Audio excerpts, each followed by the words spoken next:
Ethan Mbappe কোন দেশের হয়ে খেলবে বিশ্বকাপ? যখন এমবাপ্পে নামটা শুনি চোখের সামনে ভেসে ওঠে কিলিয়ান এমবাপ্পের গতি, গোল আর বিশ্বকাপ জয়ের স্মৃতি।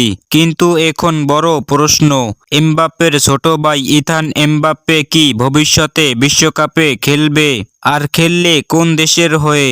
ইথান এমবাপ্পে মূলত একজন ডিফেন্সিভ ও সেন্ট্রাল মিডফিল্ডার। যেখানে কিলিয়ান আক্রমণ ভাগে গতির বিস্ফোরণ, সেখানে ইথান বেশি নির্ভরযোগ্য বল কন্ট্রোল, পজিশনিং আর ট্যাকটিক্যাল ডিসিপ্লিনে অসাধারণ। দুই ভাইয়ের খেলার ধরন একেবারেই আলাদা। বর্তমানে ইথান এমবাপ্পে খেলছে ফ্রান্সের যুব দলগুলোতে।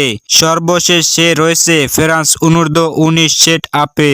মানে ভবিষ্যতে যদি ফ্রান্স জাতীয় দল তাকে ডাকে, তাহলে একই জাতীয় দলের জার্সিতে দুই ভাইকে একসাথে দেখার সম্ভাবনাও তৈরি হতে পারে, যা দেখার জন্য অনেকেই অপেক্ষা করছে।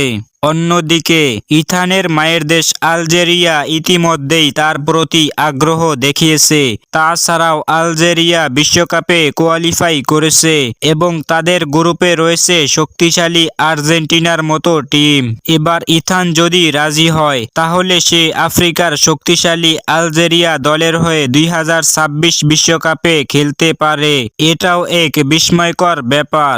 এখানেই শেষ নয়, ইথানের বাবার দেশ ক্যামেরুনও একটি সম্ভাব্য অপশন। যারা আফ্রিকার ঐতিহ্যবাহী ফুটবল শক্তি, চাইলে সে সেখানকার হয়েও আন্তর্জাতিক ক্যারিয়ার গড়তে পারে। সব মিলিয়ে ইথান এমবাপ্পের সামনে তিনটি রাস্তা: ফ্রান্স, আলজেরিয়া অথবা ক্যামেরুন। একদিকে ফ্রান্সের তারকা ভরা দল, অন্যদিকে আলজেরিয়ার বিশ্বকাপ মঞ্চে নিজেকে প্রমাণ করার সুযোগ। ইথান এমবাপ্পের সিদ্ধান্তই তার ক্যারিয়ারের মোড় নিবে। যদিও ইথান কিলিয়ানের মতো বড় তারকা হয়নি, তবে তার দলকে নেতৃত্ব দেওয়ার ক্ষমতা রয়েছে।